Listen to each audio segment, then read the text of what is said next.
manifester. Ceux qui osent vraiment véritable peuple congolais, osent vraiment véritablement Namboka. Moutounio surtout, le bon connaît à la Lucolo, signe à victoire. Signe à victoire. Signe à victoire. IDPS, viva! Peuple congolais, viva! Peuple congolais, viva! Viva!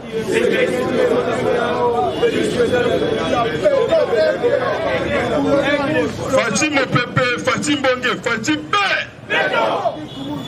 Bikirouche, acclamé pour le chef de l'État.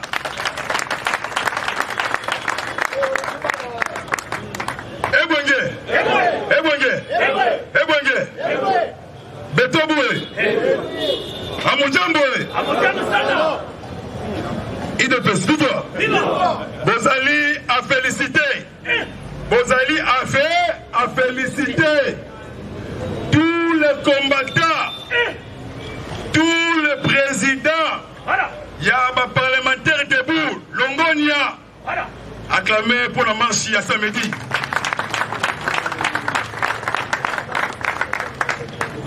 Toyebisaki bango tangu totaki remontarda na Genève pour le président époque IDPS Fati a retiré signature a pas été Wamulumba prophète politique alobaki mokolo état de droit et kokota na mboka batu bakobima sans moto train tozali bacombatteur pyramide renversée auto mettre fin surtout dans anti-valère il y a une mission la dénonciation surtout les anti-valères na criminels bamata bakita namaya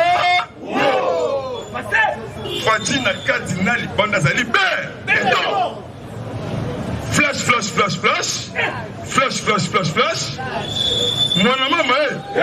mon maman la population congolaise quinoise et quinois mobilisez-vous et prenez-vous à charge lisse le colo yalis landela tous les mouvements suspectés il y a des Rwandais, il y a des Mororo, il y a des Tanzaniens, Bazambiens, Lokola, Soriano, Danyano, Nissim, Alliance Moïse Katoum. Élection 2023. Soké Rosala, T. Fatibé, recensement général biométrique. Et maintenant, les Congolais, dans les étrangers. Noël Tchani, Akatimaka, Makamou. Il y a des journalistes, kabilistes, rwandais. Ces journées dans le Lubumbashi. Autre monde n'a qu'à les médias. Après, on va vous soba pour les étrangers pas postuler opération de l'Ebinda. Acclamez encore. Papa Kona.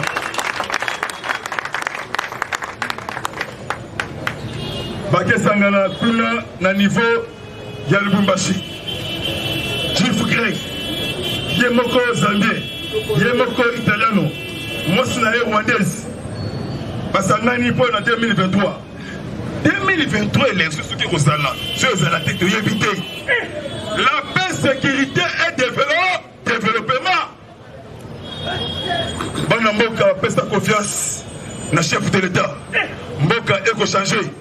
Et ça la matière historique depuis Zaïre 50% il y a transport aérien comme Airways et mettre fin na société na compagnie aérienne. Oh, il y a David Detner, il y a CRA, Pierre Lubumbashi de $400. Et il y a Kosoukana, $130. Bon, moi, tout c'est piloté. Fatibé, attends. Bana Batatou, Bama Modi Bumba, Kitasa Mboujiman, $115. Kananga, Kitasa $110. Pour revoiser ton rolemba. Mais matali politique, il a dit que la monocoli qui dit. Naloba, arrestation. 3 femmes dans au plateau, il y a fils. Des sujets burundaises, une femme congolaise, na 3 armées, oh bakangi bango. Na kati mboka na biso na basi, na mibali complot pour nous pays na biso. Mais bako sala même ma surtout ekosimba te. Armée congolaise, bâti 3 hélicoptères sophistiqués. Na Ituri, Lubero Butembo. La neutralisation de tous les poches noirs négatifs. Gouverneur militaire, lieutenant général, le boya Kachama, John, a lancé un message vendredi. Alors tous les groupes armés vont déposer leurs armes à Vatrak. Le canton fait appui aérien. HM16, hélicoptère de combat, avion de chasse, eux ont mettre fin. Parce que Kagame est très agitation. Parce que Kagame comme lié la vie entre la mort. Les lots lundi ali dossier. Il y a ma maison préfabriquée. Na cour d'appel Gombe King, dossier à ma maison préfabriquée. Jamal Sami et Vital Kamer et Louaka Ningileni Niking. Vital Kamer a robimate. Ce qui Kamer a bimi est qu'on déstabilise l'état des droits. Parce que Kamer est vital. Azali exemple, il y a état des droits. Justice et tombe la boucle. Il y a beaucoup d'inversesseurs. Ben, qu'on investit dans la République démocratique du Congo. Acclamé pour nous conduire chef de l'État. Mon maman, on a coloba mon maman te azalimbo. L'année monoko, mon maman, mambu maso, tu l'as pas capable de chef de l'État. Samedi Ambaki, les ambassadeurs crédités. Nakitasa, Fati Alobi, RDC. A candidature comme membre permanent au Conseil de sécurité des Nations Unies. Faut-il acclamé pour chef de l'État. Bongo Congo, les alliés pays puissance mondiale économique. RDC. C'est quoi donc comme il peut décider, comme États-Unis, comme Chine, comme Grande-Bretagne, comme Russie, il a plus fort. Prophète politique, Papa Etienne Wamulumba. Alors, qui m'en a obéissika ou titoyebi. Pour votre information, Hippolyte Kanambe Kazembe Rembe Douale, moi na Marceline Mokamu Ouché, Alingi Abonoka Agima, Naloba, Anaka Dubora Anne Samburo alias Jeannette, liste noire, Natanganika Academy, Namona Katalati Kila Monopoli.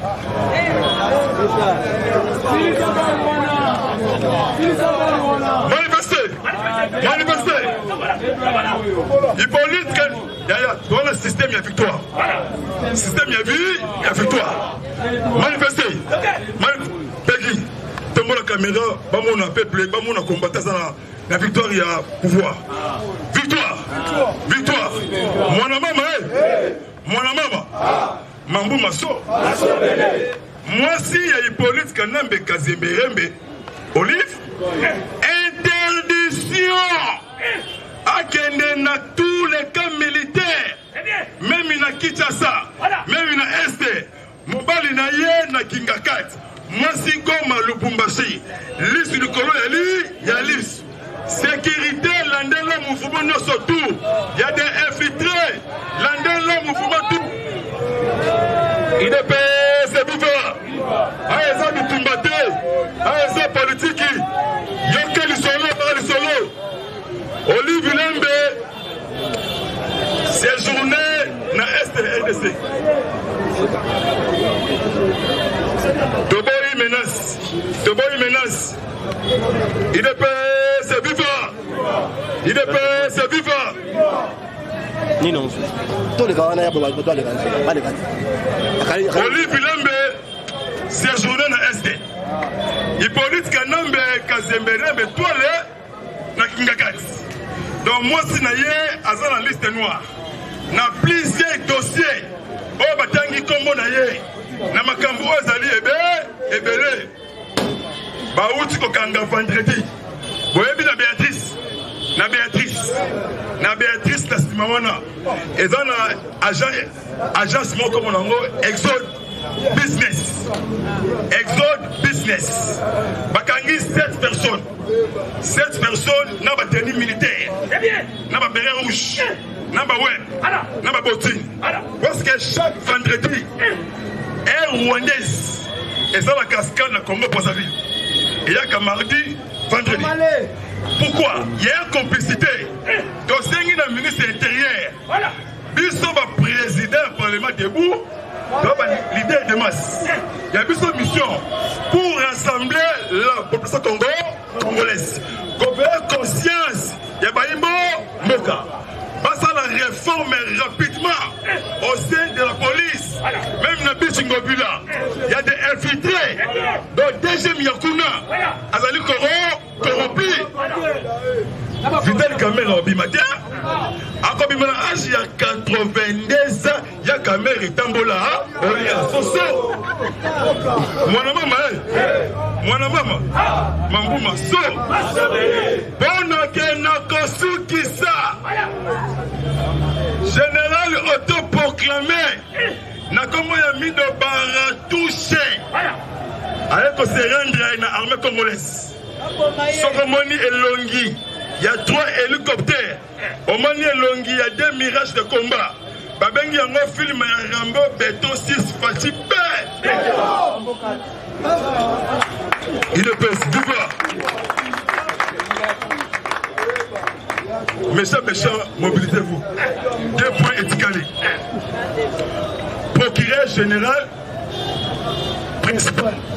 Il y a lutte contre la corruption. Il y a un département d'État américain séjourné à la province, il y a Kinshasa. Bakoutanaki, notre ministre de la Finance, Excellence Nicolas Kazadi, a signé pour la lutte contre la corruption. C'est même nous Mboka, a nommé qui nouveau coordonnateur. Il y a agence de prévention lutte contre la corruption. C'est comme on retravaille le FBI, américain. N'est pour le ressource qui ça. Kagame, alors pourquoi? Administration John Biden. Ouais, Kambamina Antonio Blinken. Azali secrétaire d'État américain. Mbaki Bana Aberimana. Ancien président rwandais. Va imposer Kagame. Transition na Rwanda. Ça pour Kagame. Pour la paix. Na région Yagala. Ne Fati Beton. Alors, le Congo, surtout, à Kolimba. Mais sa confiance dans Fati Beton, mais sa confiance dans l'IDPS. Au Moko Bolingo, ils ont fait la force. Division est dans la musique. Jalousie, la haine est dans la musique. En Bongo, beaucoup de respect cardinal. Et sur les donations abbé. Na Utembi Marcelin, na secrétaire général Yasenko, donatien. Na André Bokundowa, il y a SSC, na Mabokotolo, il y a ma mission, Baloukato qui est dans le dialogue. Dialogue avec qui? Avec un criminel. De rejeter toutes les idées, il y a dialogue. Olingi dialogue aux avions fait Kiti. Mbomote, ok, Rwanda. Ozali Mboka, il y a Congo, Congolais. Dans sa liste, quelques dialogues. Et puis c'est le comment mandat Fati Zali Tina 2040 Gaïdi. Ils allaient Kolonza, Zambé. Moi la Koli. Tolika.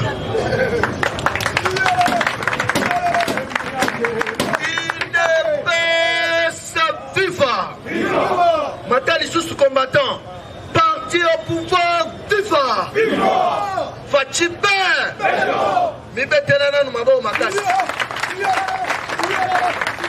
Chers combattants, eloko oyo biso nyonso tosalaki mukolo ya samedi nazali koyebisa yo keno Ngobila alali pongi IDPS FIFA Lobby dimanche, Bangona Bourgmestre ya Gombe. Tolobate.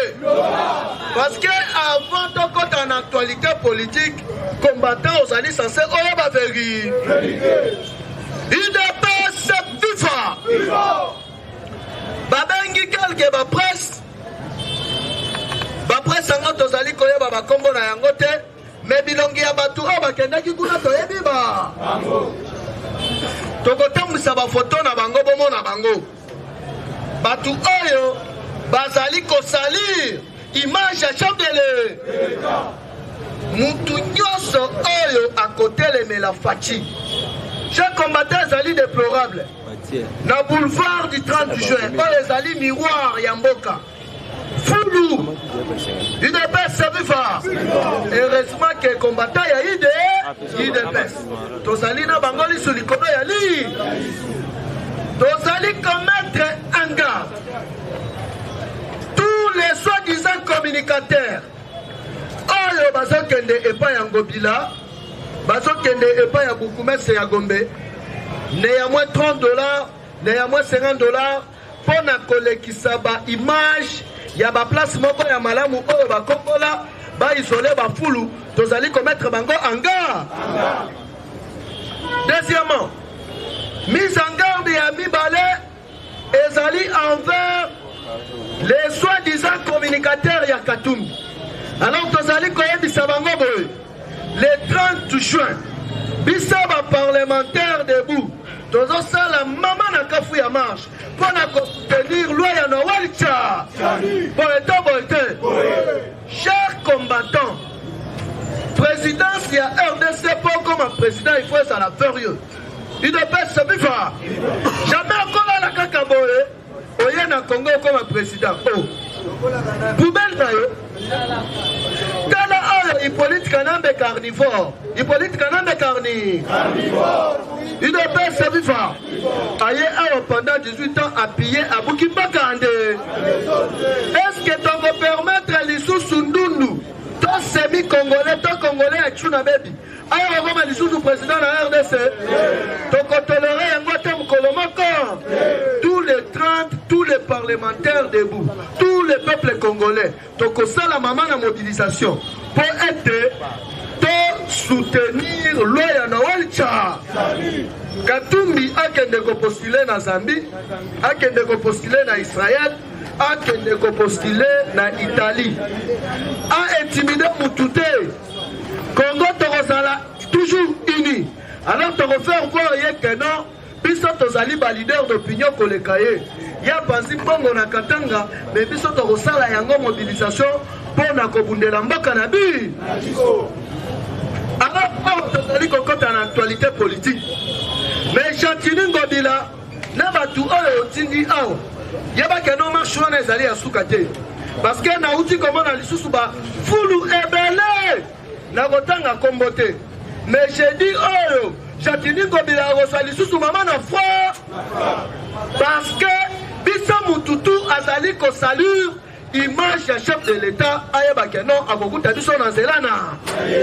Biso ndeto communiquer na population boye to boza ebela boye kabwana ba misala na ba quartier biso tozali ko pensa l'air bino pe bozali ko kende bozali ko évangéliser sangu ya fachi ben sikoyo ezali na batu oyo balingi babebisa image ya chef de l'État. L'air jeudi tozali ko frapper Ngobila, samedi tozali ko frapper Régie des Eaux.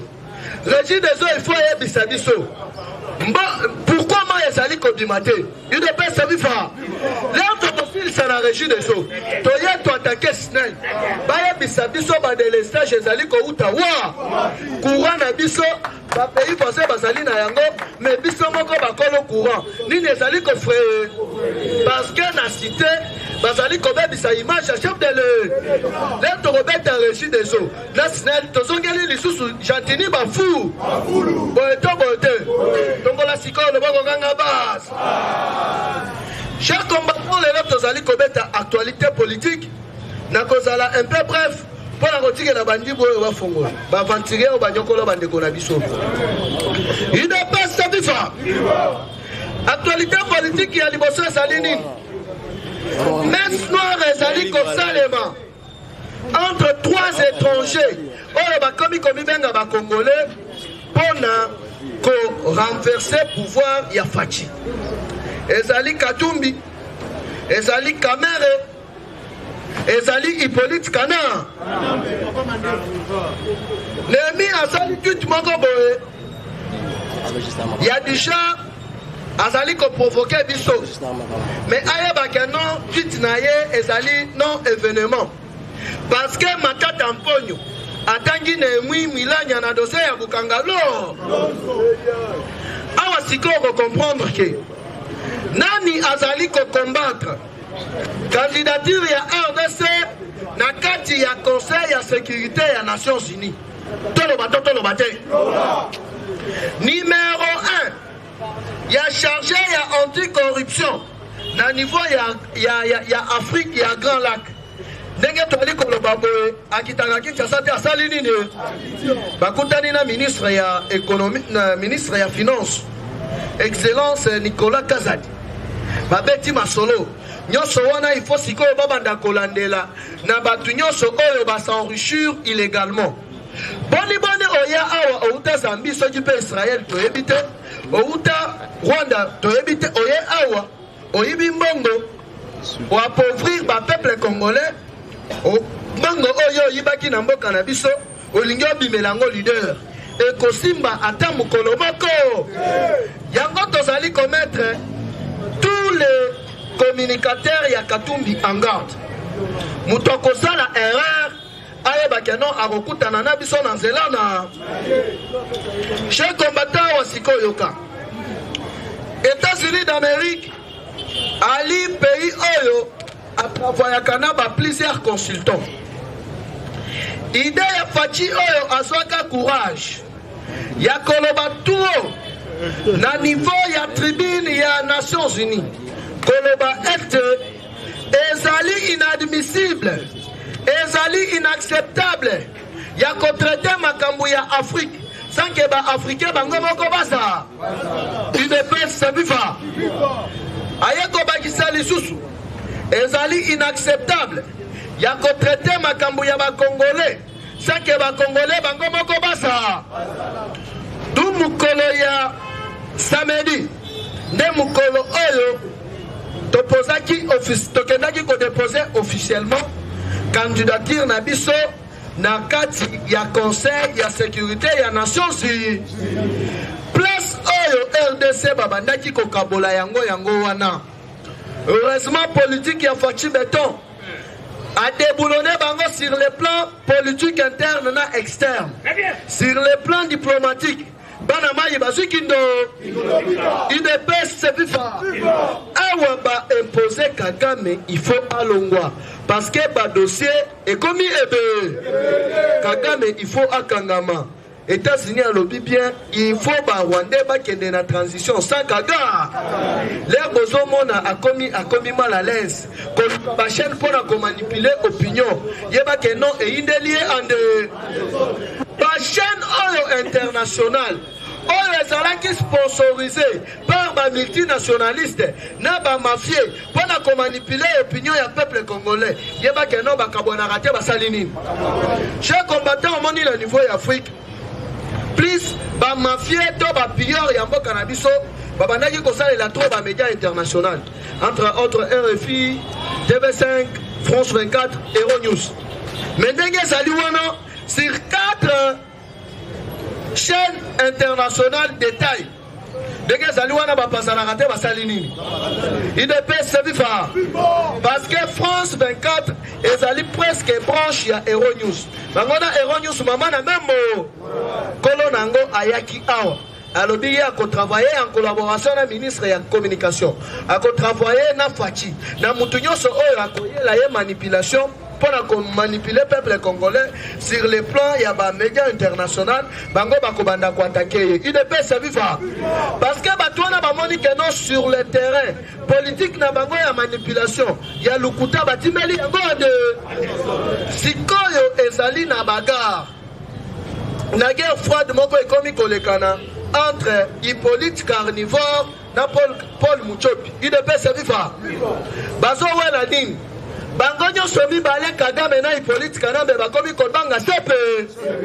awa ndenge toali koloba awa le 28 juin nde bali kosala remise et reprise ya procureur général ya CPI madame Fatou Bensouda na l'actuel oyo azali monsieur Karim azali anglais mais d'origine arabe il ne peut se vivre donc d'origine maghrébienne africaine il ne peut se vivre mais azali anglais parce que abotami na niveau ya Angleterre na papa na bango azali anglais yesiko mutu azokoma président ya CPI officiellement nini yango sikoyo ezali kolekana toloba te politique ekomi ele tous les dossiers sensibles na mesa dossier ya liboso ezali dossier ya génocide oyo Hippolyte Kanambe na Paul Muchopi basali na niveau ya est ya mbo. Deuxième dossier ezali assassinat ya des experts ya o. Troisième dossier ezali dossier ya UDPS Viva.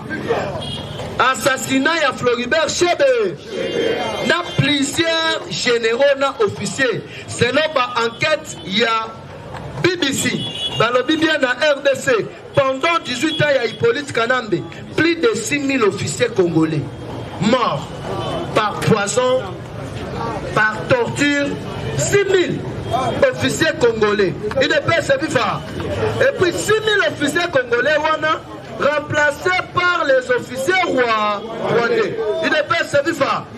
Yango wana toali koye bisabino keno film et bandi. Ah, si ko place nazo chitele pour na koti ke lande ko Kennedy abeta fait moi elo. Chers combattants, Fatou Bensouda azalaki mutu oyo ba multinationaliste dans plusieurs pays en Europe, na ba multinationaliste américain babandaki ko sangisela mbongo chaque fin du mois qu'on peut ça pour batika Kagame à l'aise na Hippolyte Kana oyo sikoyo aye azali boye logique alobi makambo nyonso etali génocide na mesa sikoyo Hippolyte Kanambe na Paul Kagame bakomi na guerre froide awa yeba keno Kagame abimisi sikoyo acte de naissance ya Hippolyte Kana aboyi akufoye mo politique ekomi ele soki bakobomana babomana na ba ya biso ni akamati acte de naissance ya Hippolyte Kanambe né en République des Rois UDPS Viva sikoyo banda bula nini yo okoma Congo ozokundisa fachi mwana yako papa na bango toyebi mama na ye toyebi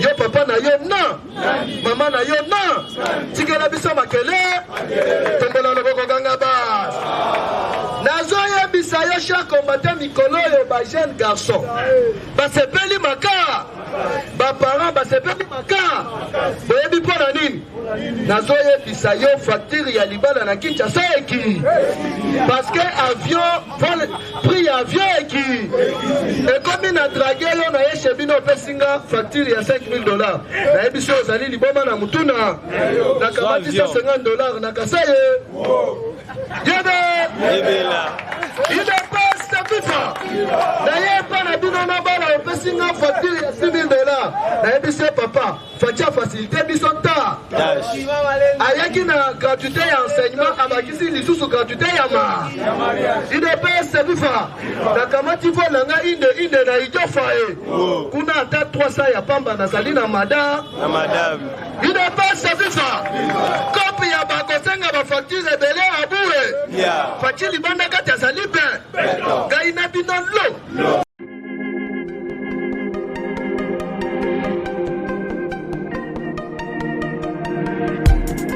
Après 25 ans d'expérience, eh oui, de 1995 jusqu'à ce jour, Elton Store, l'unique shop congolais de Londres, la Grande-Bretagne, il à Londres, et ça la fierté à la communauté Nabiso, et surtout, il y a un homme d'affaires congolais sérieux dans la diaspora. Oh yes. C'est créé Elton Store et Sali Kakamoko, le sérieux, à quel na service qui t'a na client naïe.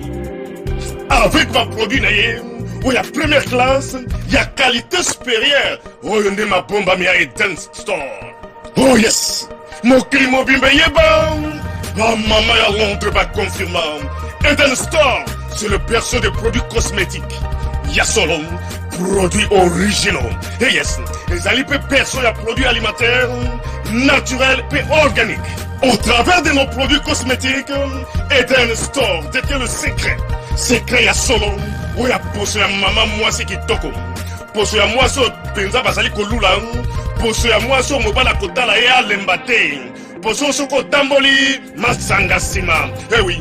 Yango ne ba produit ezotekama na kati ya Eden Store. Na ba produit alimentaire oyo ya Eden Store yango de secret ya cuisine ya mama congolaise. Ah oui, nyonso kosepelisa mobali na yo ezali pondu, matembele, ngai, ndole, fumbwa, ndunda, bilembwe, oyo nyonso penza oyo ekobonga mpona cuisine na yo ezali. Oh yes. Olingi mobali na yo asepela na yo libela na libela. Olingi mobali na yo atalaka yo lokola mwasi azali kolula sika. Oh yes, olingi mobali na asisa biloko nyonso otielaka ye na mesa. Secret ezali kaka moko. Eden Store.